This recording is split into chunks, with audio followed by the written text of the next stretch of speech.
Assalamualaikum warahmatullahi wabarakatuh. Bismillahirrahmanirrahim. Alhamdulillahi rabbil alamin. Wa bihi nasta'inu ala umuri dunya waddin. Hanya kepada Allah kita meminta pertolongan untuk urusan dunia dan urusan agama. Wassalatu wassalamu ala asyrafil anbiya'i wal mursalin wa ala alihi wa ashabihi ajma'in. Wala hawla wala quwata illa billahil aliyyil azim.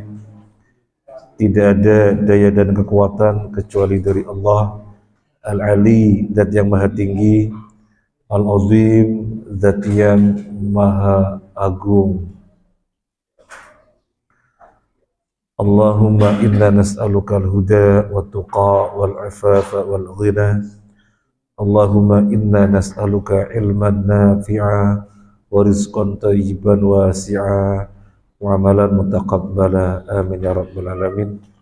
Para jamaah, alhamdulillah pada malam hari ini kita diberi kesempatan sekaligus kemampuan oleh Allah Azza wa Jalla sehingga kita bertempat di tempat yang paling mulia di muka bumi, yaitu rumah Allah, masjid, untuk suatu aktivitas thalabul ilmi, aktivitas yang paling tinggi, karena kewajiban pertama sebelum kewajiban apapun, dan terlebih kita sama-sama mentadabburi Al-Quran, karena kita berharap, berupaya untuk tidak masuk di dalam kategori yang diancam oleh Allah, yang dicela oleh Allah. Afala yatadabbaruna al-Qur'an am ala qulubin aqfaluha. Apakah mereka tidak mentadabburi Al-Quran, ataukah di dalam hatinya ada tutup? Karena ada tutup di dalam hatinya, maka tidak terdorong untuk mentadabburi Al-Quran. Para jamaah rahimanallah, sekarang kita lanjutkan ayat yang keempat. Ilallahi marji'ukum wa huwa ala kulli syai'in qadir. Pada Allah kamu kembali dan Dia Maha Kuasa atas segala sesuatu.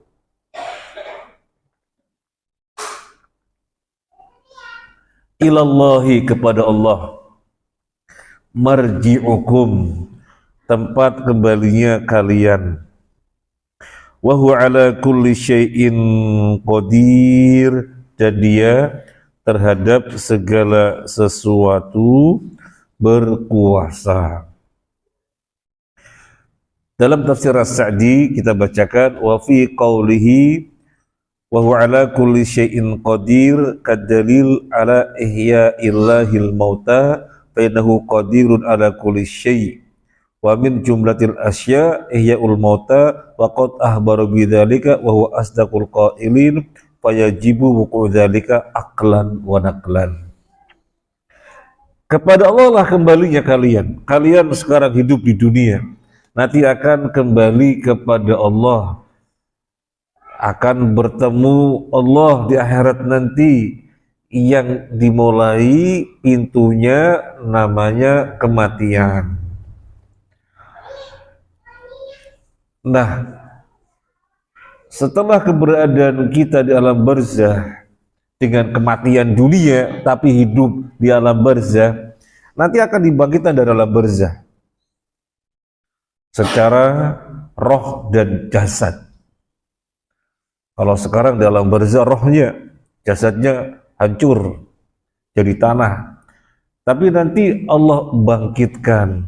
Allah qadir, Allah berkuasa. Kata Syekh Sa'di, banyak dalil-dalil yang menunjukkan Allah berkuasa, di mana Dia menghidupkan sesuatu yang mati. Artinya belum datang kiamat. Belum datang kiamat yang nanti manusia akan dibangkitkan dari alam kuburnya sehingga utuh kembali roh dan jasadnya. Sebelum itu masih di dunia orang menyaksikan realita-realita benar-benar itu mati kemudian Allah hidupkan.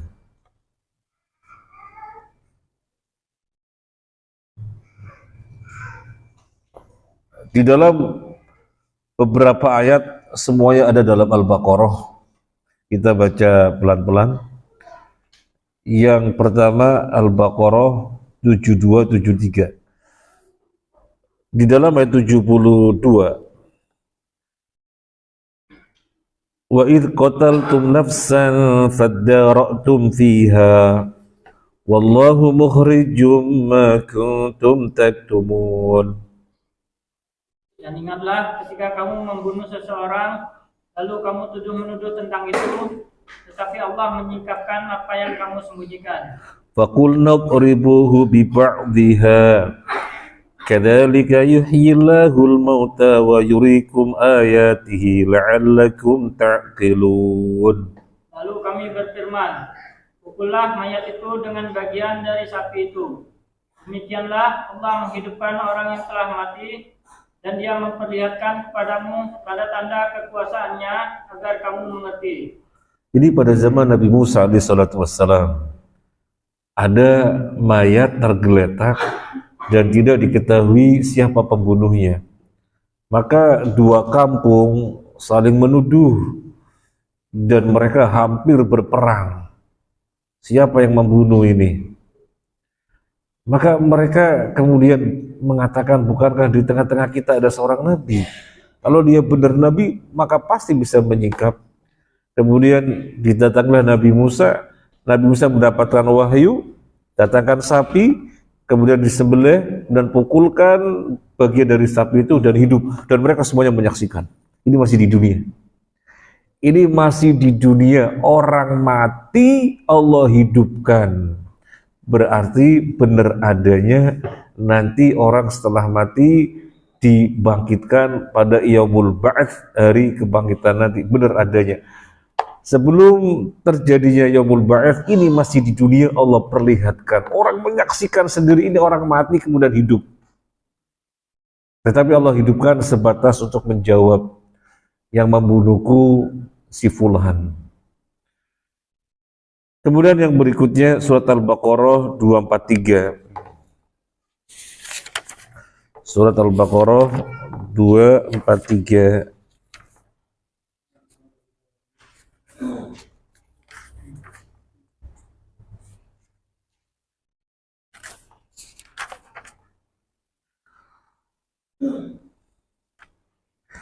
Alam tara ilal ladzina kharaju min diyarihim wa hum ulufun hadarul maut faqala lahumullahu mutu thumma ahyahum innallaha ladzu fadlin 'alan nasi walakinna aktsaran nasi la yashkurun.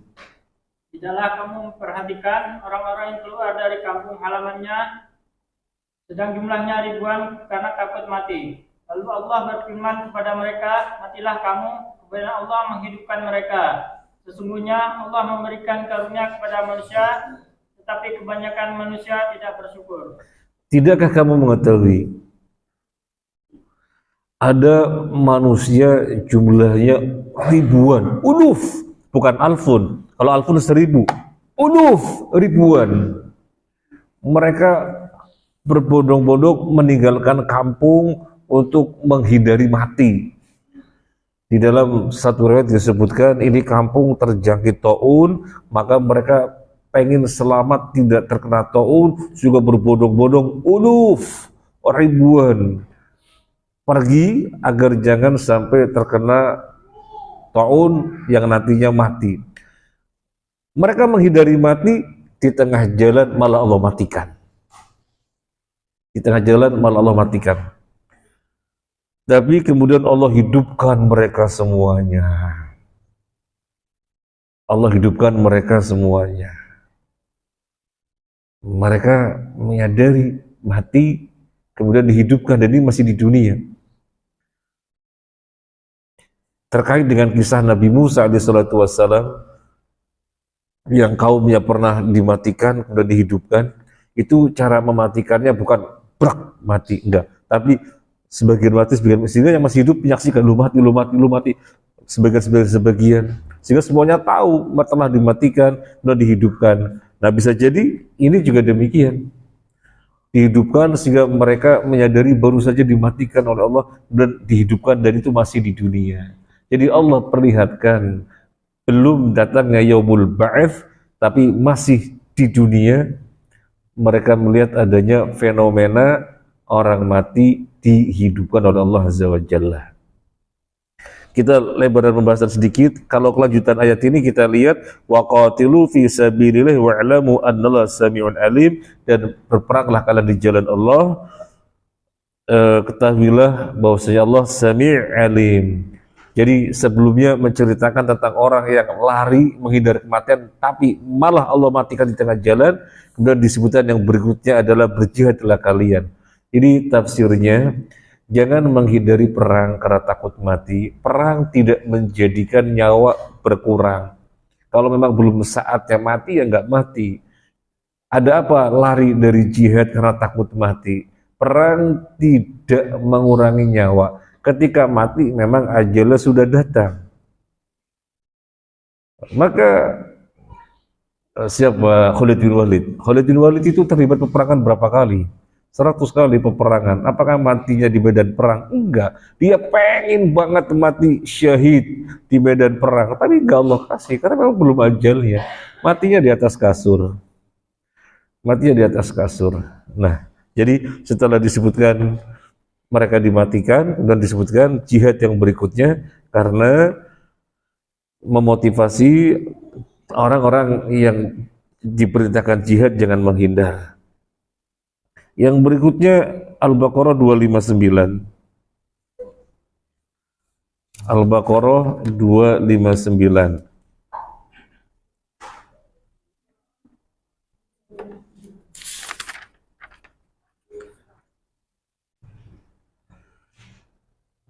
أو كالذي مر على قرية وهي خاوية على عروشها قال أنى يحيي هذه الله بعد موتها فأماته الله 100 عام ثم بعثه قال كم لبثت قال لبثت يوما أو بعض يوم قال بل لبثت 100 عام فانظر إلى طعامك وشرابك لم يتسنه وانظر إلى حمارك ولنجعلك آية للناس وانظر إلى العظام كيف ننشزها ثم نكسوها لحما فلما تبين له قال أعلم أن الله على كل شيء قدير. Atau seperti orang yang melewati suatu negeri yang bangunan-bangunannya telah roboh hingga menutupi reruntuhan atap-atapnya. Dia berkata, bagaimana Allah menghidupkan kembali negeri ini setelah hancur? Lalu Allah mematikannya orang itu selama 100 tahun. Kemudian membangkitkannya, menghidupkannya kembali. Dan Allah bertanya, berapa lama engkau tinggal di sini? Dia orang itu menjawab, aku tinggal di sini sehari atau setengah hari. Allah berfirman, tidak, engkau telah tinggal 100 tahun. Lihatlah makanan dan minumanmu yang belum berubah. Tetapi lihatlah keledaimu yang telah menjadi tulang belulang. Agar kami jadikan engkau tanda kekuasaan kami bagi manusia. Lihatlah tulang belulang keledai itu, bagaimana kami menyusunnya kembali. Kemudian kami membalutnya dengan daging, maka ketika telah nyata baginya, dia pun berkata, saya mengetahui bahwa Allah Maha Kuasa atas segala sesuatu. Barakallahu fiik. Di dalam tafsir Aisarut Tafasir, orang yang dimaksud di sini adalah Nabi Uzair alaihissalam, tapi Allah a'lam. Siapa? Yang jelas seseorang diceritakan oleh Allah. Dia berada di suatu tempat yang gak ada kehidupan, tapi dia tahu persis di sini dulu ada kehidupan. Bangunan-bangunannya runtuh semuanya, atap-atapnya di atas tanah. Maka dia bergumam, bagaimana Allah bisa gak menghidupkan yang mati ini? Ini dulu ada kehidupan. Kota ini dulu ada kehidupan. Bangunannya runtuh semuanya di atas tanah, genteng-gentengnya. Dia mengatakan demikian, kemudian dia dimatikan oleh Allah Azza wa Jalla dan dihidupkan kembali setelah 100 tahun. Setelah 100 tahun, bukan 100 hari, 100 tahun. Kemudian Allah jadikan makanannya masih utuh seperti 100 tahun yang lalu. Tetapi keledainya dia menyaksikan gak ada yang adalah tulang belulang.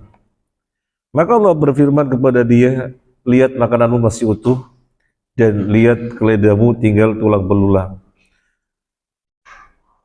Kemudian Allah perintahkan kepada dia, lihat bagaimana kami menghidupkan sesuatu yang mati. Tulang belulang yang sudah rapuh itu disusun kembali, Allah susun kembali. Kemudian Allah tutupkan dengan dagingnya, kemudian hidup kembali. Dia menyaksikan demikian, sesuatu yang mati dan sudah 100 tahun mati. Dia mati 100 tahun dan keledainya juga sangat lama. Tahunnya sangat lama bagaimana? Jadi tulang belulang sudah lapuk.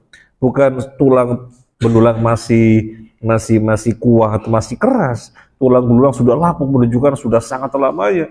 Tetapi kemudian Allah jadikan utuh dan hidup kembali. Maka dia mengatakan, qala a'lamu annallaha ala kulli syai'in qadir. Aku mengetahui Allah terhadap segala sesuatu berkuasa. Ini masih di dunia. Ini masih di dunia. Allah perlihatkan kematian, kemudian Allah hidupkan.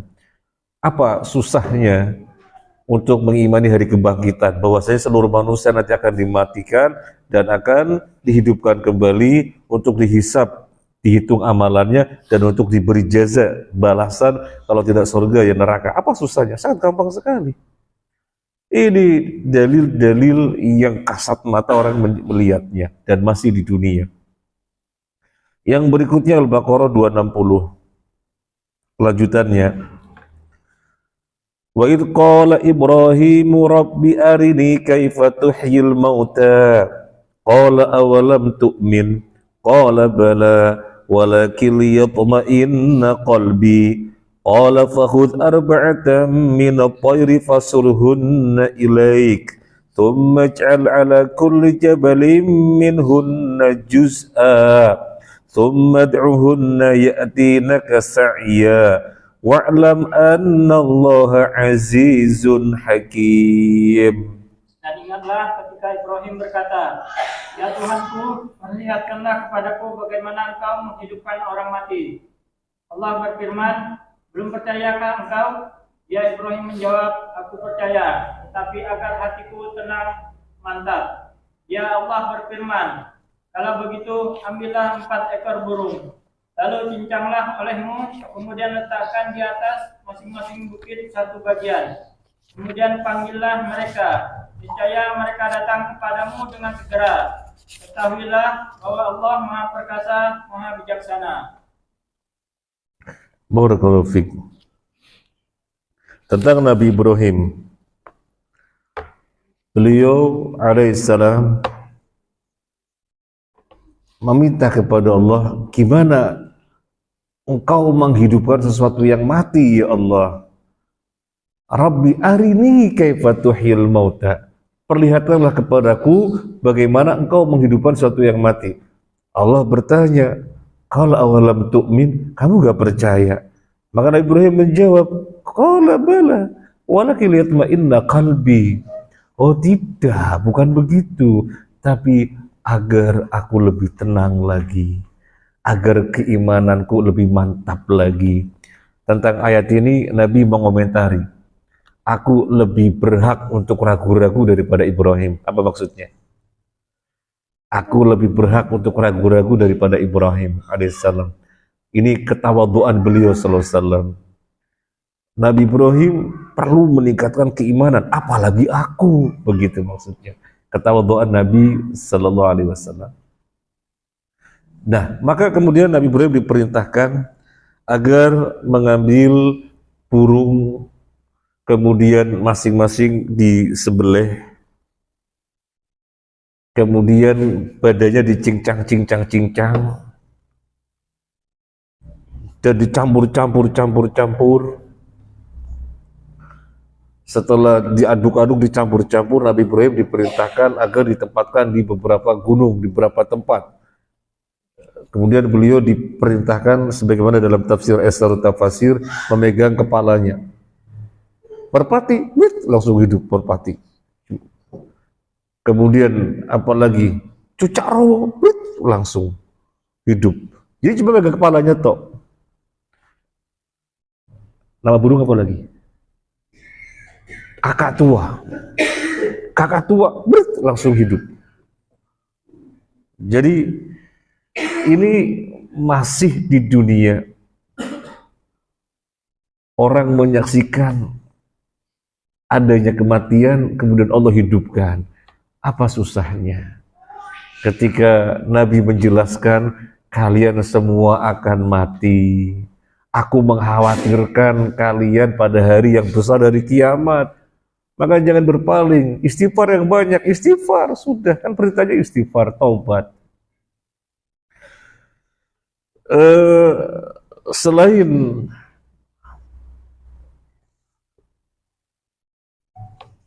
fenomena-fenomena yang disaksikan langsung oleh kasat mata, adanya kematian, kemudian Allah hidupkan dan mereka melihatnya, disebutkan di dalam Al-Quran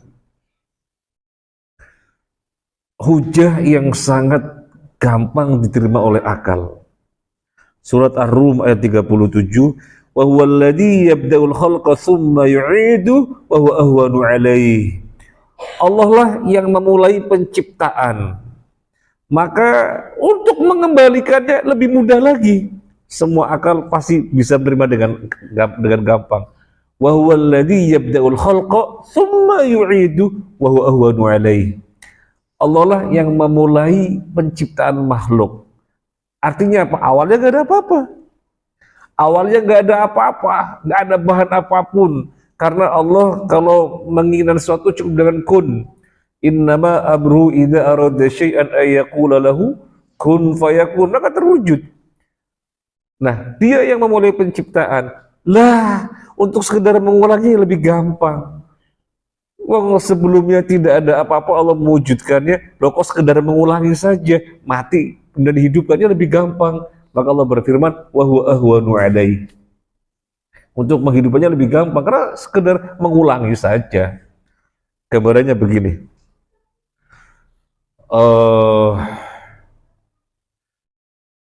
Yang menemukan pesawat siapa? Betul. Siapa? Yes, ya si Fulan ya.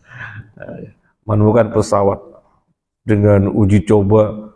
Saya tuh dulu baca waktu SD atau SMP gitu ya, baca dia loncat pakai apa ini, kayak layang-layang gitu, pengen terbang sampai kemudian menciptakan pesawat. Nah, yang menciptakan itu dia susah karena awalnya nggak ada apa-apa, kemudian bisa menciptakan. Lah kalau kemudian sekarang tinggal niru, karena sudah ada kan gampang.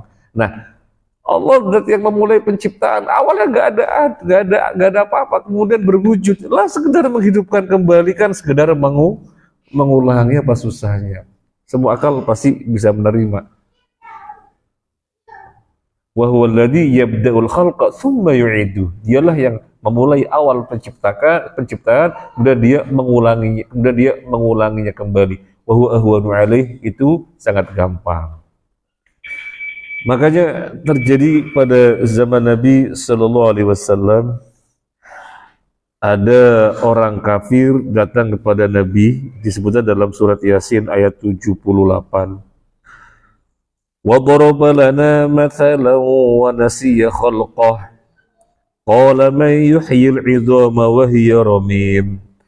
Mereka datang kepada Nabi membawa tulang yang sudah sangat lapuk. Di hadapan Nabi diginikan, truk. Nah, tulang yang sangat lapuk berterbangan itu debu-debunya. Kemudian mereka mengatakan kepada Nabi sallallahu alaihi wasallam, qala man yuhyil 'idhama wa hiya ramim. Siapa yang menghidupkan tulang-tulang yang sudah lapuk kayak gini? Kata kamu setelah mati nanti ada kehidupan. Orang sudah jadi tanah, mati ada kehidupan, dibangkitkan. Ini. Pruk. Siapa yang mau hidupkan? Sudah jadi tulang ya sudah. Nah, ini orang kafir datang kepada Nabi mengatakan demikian, maka Nabi disuruh menjawab, Qul, Qul, Qul. Gak ada yang biasa baca surat Yasin. Qul yuhyiha alladhi ansha'aha awwala marrah wa bikulli khalqin alim. Nabi disuruh menjawab, yang menghidupkan adalah zat yang pertama kali menciptakan. Itu jawaban yang sangat masuk akal. Yang menghidupkan adalah zat yang pertama kali menciptakan. Diciptakan di awalnya tanpa ada apapun dan terwujud, kemudian sekarang mati, kan tinggal ngulangi saja. Apa susahnya, lebih mudah itu. Maka kembali kepada surat Hud yang sedang kita bahas. Di sini ketika kita disuruh istighfar, kemudian diberi stimulus, ada keuntungan dunia sebelum di akhirat. Kemudian Nabi mengingatkan dahsyatnya hari kiamat, dan itu suatu keniscayaan. Ilallahi marji'ukum, kepada Allah lah kembalinya kalian, wa huwa ala kulli syai'in qadir, dan dia terhadap segala sesuatu berkuasa. Nggak ada susahnya orang mati kemudian Allah hidupkan sehingga utuh kembali jasad dan rohnya. Apa susahnya? Allah berkuasa. Ini yang bisa kita sampaikan. Semoga bermanfaat.